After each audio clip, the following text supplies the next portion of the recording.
ఎన్టీఆర్ భరోసా సామాజిక పెన్షను, తల్లికి వందనము, దీపంతో, శ్రీశక్తి, చేనేతకు 200 యూనిట్లు, ఆటో డ్రైవర్లకు ఏటా 15,000, అన్నదాత సుఖీభావ, 269 అన్నా క్యాంటీన్లు, 5 రూపాయలకి పేదలకి రైస్ అంటే అన్నం పెడతారు, పేదలకు 5 లక్షల ఇల్లు, గీత కార్మికులకి మద్యం షాపులు, ఎన్టీఆర్ వైద్య సేవలో పేదలకు ఉచిత వైద్యులు, మధ్యకార సేవలో ఏటా 20,000 రూపాయలు మన కూటమి ప్రభుత్వం ఇస్తుంది అనమాట.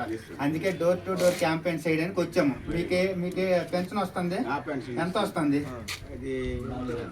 4,000. అన్నదాత సుఖీభావ వస్తుంది, రైతు భరోసా వస్తుంది, తల్లికి వందనము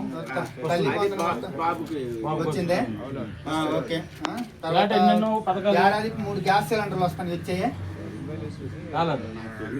సరే, ఏదైనా సమస్య ఉంటే అన్ని విధాలుగా మన గౌరవ ఎమ్మెల్యే గారు చేయడానికి రెడీ ఉన్నారు. మీరు ఏదైనా మాకు చెప్తే మేము ఆవిడకి చెప్తాము, మీ పనులు అవుతాయి. సరేనే? జై తెలుగుదేశం, జై శ్రీ.